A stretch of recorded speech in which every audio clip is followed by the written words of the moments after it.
بسم اللہ الرحمن الرحیم۔ السلام علیکم۔ شانی وائس کے دیکھنے والے معزز ناظرین کو محبت و برا سلام پیش کرتا ہوں۔ جب مشرقین ایمان نہیں لائے تو انہوں نے کسی معجزے کی فرمائش کی۔ آپ صلی اللہ علیہ وآلہ وسلم نے اس امید پر کہ شاید وہ لوگ معجزہ دیکھ کر ایمان لے آئیں، اللہ سے دعا کی اور معجزہ شق القمر رونما ہوا۔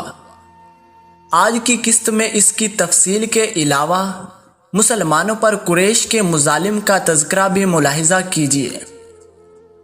کفار مکہ کی ہر ممکن کوشش رسول اللہ صلی اللہ علیہ وآلہ وسلم کو پریشان کرنے کی تھی، اس لیے دن بدن وہ لوگ پریشان کرنے کے نئے نئے طریقے ڈھونڈ رہے تھے اور انہیں بروئے کار بھی لا رہے تھے۔ ایک دن کافروں کا یہ ٹولہ جو بزعم خود قوم کی قیادت اور سیادت کا ذمہ دار تھا اور ہر موقع پر یہی پیش رہتا تھا، رسول اللہ صلی اللہ علیہ وآلہ وسلم کے پاس آیا اور کہنے لگا کہ اگر آپ اللہ کے سچے نبی ہیں تو ہمیں کوئی نشانی دکھلا دیجیے جس سے ہمیں یہ یقین آ جائے کہ واقعی آپ اللہ کے نبی اور اس کے رسول ہیں اور آپ پر وحی نازل ہوتی ہے۔ ایک روایت یہ بھی ہے کہ انہوں نے یہ مطالبہ کیا کہ چاند کے 2 ٹکڑے کر کے دکھلائیں۔ اس رات 14ویں کا چاند نکلا ہوا تھا۔ آپ صلی اللہ علیہ وآلہ وسلم نے ان لوگوں سے دریافت کیا کہ اچھا، اگر میں یہ نشانی دکھلا دوں تو کیا تم لوگ ایمان لے آؤ گے؟ انہوں نے کہا، ہم ضرور ایمان لائیں گے، آپ یہ معجزہ دکھلائیں تو صحیح۔ آپ صلی اللہ علیہ وآلہ وسلم نے اللہ سے دعا کی اور چاند کی طرف اپنی انگشت مبارک سے اشارہ کیا۔ چاند 2 ٹکڑے ہو گیا، ایک ٹکڑا مغرب کی طرف اور دوسرا مشرق کی طرف چلا گیا۔ یہ واقعہ ہجرت نبوی صلی اللہ علیہ وآلہ وسلم سے تقریباً 5 سال قبل پیش آیا۔ روایات میں یہ بھی ہے کہ چاند کے یہ دونوں ٹکڑے 2 مخالف سمتوں میں جا کر رک گئے، ایک جبل ابو قبیس پر جا کر ٹھہر گیا اور دوسرا جبل کیکان پر۔ لوگ حیرت زدہ رہ گئے۔ رسول اللہ صلی اللہ علیہ وآلہ وسلم اس وقت یہ ارشاد فرما رہے تھے، لوگو گواہ رہو، چاند کی یہ کیفیت عصر اور مغرب کے درمیانی وقت کے برابر وقت تک برقرار رہی۔ اس کے بعد چاند پھر اپنی حالت پر واپس آ گیا۔ ہونا تو یہ چاہیے تھا کہ جن لوگوں نے معجزہ دکھلانے کا مطالبہ کیا تھا اور اس مطالبے کی تکمیل ہونے پر ایمان لانے کا وعدہ کیا تھا، وہ اپنے وعدے کے مطابق اسی وقت کلمہ پڑھ لیتے، لیکن ان کے دماغ میں تو کفر و عناد کا خناس گھسا ہوا تھا۔ وہ کسی قیمت پر ایمان لانے والے نہیں تھے۔ کہنے لگے، محمد نے تو جادو کر دیا ہے۔ پھر خود ہی یہ بھی کہنے لگے کہ جادو ہم پر تو ہو سکتا ہے، لیکن جو دور دراز کے علاقوں میں رہتے ہیں ان پر تو نہیں ہو سکتا۔ یہ بڑا واقعہ ہے، ہر جگہ کے لوگوں نے اس کا مشاہدہ کیا ہوگا۔ باہر سے آنے والوں کا انتظار کر لیتے ہیں، اگر وہ بھی اس واقعے کی شہادت دیتے ہیں تو ہم اسے تسلیم کر لیں گے، ورنہ اس کے جادو ہونے میں کوئی شبہ نہیں۔ چند روز کے بعد باہر سے آنے والوں کا سلسلہ بھی شروع ہو گیا۔ چنانچہ جس شخص سے بھی یہ پوچھا گیا کہ کیا اس نے فلاں دن چاند کو 2 ٹکڑے میں تبدیل ہوتے ہوئے اور پھر یکجا ہوتے ہوئے دیکھا ہے، اس نے یہی کہا کہ ہاں، میں نے دیکھا ہے۔ اس سے معلوم ہو گیا کہ یہ معجزہ دور دور تک دیکھا گیا تھا۔ ان شہادتوں کے باوجود وہ لوگ ایمان نہیں لائے اور انہیں ایمان لانا بھی نہیں تھا۔ ایمان ان کی قسمت میں تھا ہی نہیں۔ اس تاریخی معجزے کے بارے میں قرآن کریم کا یہ ارشاد ہمارے لیے سب سے بڑی حجت ہے۔ قیامت قریب آ پہنچی اور چاند شق ہو گیا۔ علامہ ابن کثیر رحمۃ اللہ علیہ نے اس آیت کے حوالے سے اس بات پر امت کا اجماع ذکر کیا ہے کہ یہ آیت نبی اکرم کے موعظے شق القمر کے سلسلے میں نازل ہوئی۔ اس سلسلے میں روایات بھی اس قدر کثرت سے ہیں کہ علامہ سبکی رحمۃ اللہ علیہ نے انہیں متواتر کا درجہ دیا ہے۔ صحیح بخاری و مسلم میں حضرت انس بن مالک رضی اللہ تعالیٰ عنہ کی روایت ہے کہ اہل مکہ نے رسول اللہ صلی اللہ علیہ وآلہ وسلم سے درخواست کی کہ وہ انہیں اپنی نبوت کی کوئی نشانی دکھلا دے۔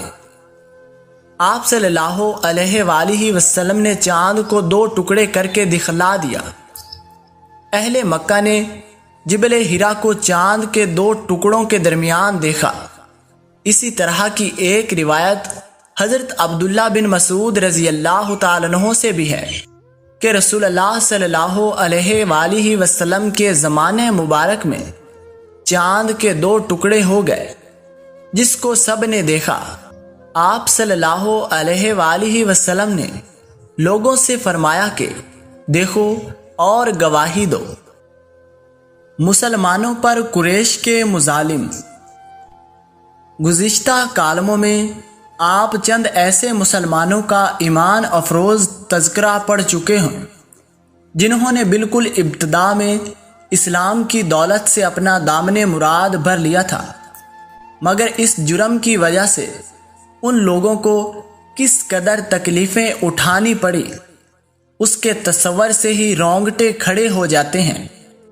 حضرت ابو بکر صدیق رضی اللہ تعالیٰ عنہ ایک معزز گھرانے کے فرد تھے، بڑا خاندان تھا۔ کفار مکہ نے ان کو بھی زود کوب کیا اور اس قدر پریشان کیا کہ ایک روز وہ ہجرت کے ارادے سے گھر سے نکل کر حبشہ کی طرف چل پڑے۔ راستے میں ان کی ملاقات ابن الدغنہ سے ہو گئی، جو انہیں اپنی ذمہ داری اور حفاظت کی یقین دہانی پر واپس مکہ مکرمہ لے کر آیا۔ قریش مکہ کے ظلم و ستم کا نشانہ زیادہ تر وہ 9 مسلم بنتے تھے جو کمزور تھے، بے سہارا تھے۔ ان کا کوئی خاندانی پس منظر نہیں تھا، جن کی طرف سے کوئی بولنے یا حمایت اور نصرت کرنے والا نہیں تھا۔ کفار مکہ نے ان غریب، بے سہارا اور بے یار و مددگار مسلمانوں پر ظلم و ستم کے جو پہاڑ توڑے ان کا تصور بھی نہیں کیا جا سکتا۔ ان کو دوپہر کی تپتی دھوپ میں گرم ریت پر لٹا دیا جاتا اور ان کے سینوں پر پتھر رکھ دیے جاتے، ان پر کوڑے برسائے جاتے، ان کے گلوں میں پٹے ڈال کر گھسیٹا جاتا، آگ میں لوہا تپا کر ان کے جسموں کو داغا جاتا، چٹائیوں میں لپیٹ کر ان کی ناک میں دھواں چھوڑا جاتا، جس سے ان کا دم گھٹنے لگتا اور ان کے لیے سانس لینا مشکل ہو جاتا۔ ایذا رسانی کی کون سی شکل ایسی تھی جو ان بے کس اور مظلوم مسلمانوں کے ساتھ روا نہ رکھی گئی، اور کون سا ستم ایسا ہے جو ان پر ڈھایا نہیں گیا۔ حیرت ہوتی ہے یہ عزم و حوصلے کے کیسے پکے لوگ تھے جو ان تمام مظالم کے باوجود کوہ استقامت بنے رہے۔ ان کے دلوں میں ایمان کی جو شمع روشن ہوئی تھی وہ ظلم و ستم کی تیز آندھیوں سے بجھنے نہیں پائی، بلکہ ہر ظلم کے بعد ان کا ایمان اور مضبوط ہوتا جاتا، ان کی شمع ایمانی کی لو اور بڑھ جاتی، ان کی حرارت ایمانی میں اور اضافہ ہو جاتا، ان کے جسموں پر کوڑے پڑتے اور ان کی زبان سے احد احد نکلتا، یعنی اللہ ایک ہے، اللہ ایک ہے۔ کوئی ایک واقعہ بھی ایسا نہیں ہے کہ کسی نے ظلم و جبر سے تنگ آ کر اسلام سے اپنا رخ پھیرا ہو اور کفر و شرک کی طرف واپس گیا ہو۔ حضرت بلال بن رباح الحبشی رضی اللہ تعالیٰ عنہ امیہ بن خلف کے غلام تھے۔ جب اسلام لائے اور ان کے آقا کو پتہ چلا تو اس نے بطور سزا انہیں دھوپ میں ڈالنے کا معمول بنا لیا۔ ہر دن دوپہر کے وقت ان کو گرم ریت پر چت لٹا دیا جاتا، پھر ان کے سینے پر بھاری پتھر رکھ دیے جاتے تاکہ وہ اپنی جگہ سے جنبش نہ کر سکیں۔ پھر وہ ان سے کہتا، خدا کی قسم، جب تک تو مر نہیں جاتا میں تجھ پر اسی طرح ظلم ڈھاتا رہوں گا۔ اگر گلو خلاصی چاہتا ہے تو محمد کا انکار کر اور لات و عزا کی پرستش کر۔ اس مصیبت میں بھی حضرت بلال رضی اللہ تعالیٰ عنہ کہتے تھے کہ میں لات و عزا کو نہیں مانتا، میں صرف ایک اللہ کو مانتا ہوں۔ حضرت ابو بکر صدیق کا گھر بنی جموں میں تھا۔ وہ ہر روز بلال رضی اللہ تعالیٰ عنہ پر ظلم ہوتا دیکھتے۔ ایک مرتبہ انہوں نے کہہ دیا کہ اے امیہ، خدا سے ڈر، اس مظلوم پر رحم کر۔ امیہ نے کہا، یہ تمہارا ہی بگاڑا ہوا ہے، تم چاہو تو اسے بچا لو۔ حضرت ابو بکر رضی اللہ تعالیٰ عنہ نے منہ مانگی قیمت ادا کر کے اور ایک روایت کے مطابق اپنا ایک سیاہ فام قوی الجسا غلام دے کر حضرت بلال رضی اللہ تعالیٰ عنہ کو اس سے آزاد کرا لیا۔ حضرت ابو بکر رضی اللہ تعالیٰ عنہ نے صرف حضرت بلال ہی کو ظالموں کے پنجوں سے نہیں چھڑایا، بلکہ 6 اور مرد و زن ایسے تھے جو مختلف قبیلوں کے سرکردہ لوگوں کے اسارت غلامی میں تھے اور اسلام لانے کی سزا جھیل رہے تھے۔ ان میں ایک عامر بن فہیرہ رضی اللہ تعالی عنہ تھے جو جنگ بدر اور احد میں شریک ہوئے اور بئر معونہ کی جنگ میں شہید کیے گئے۔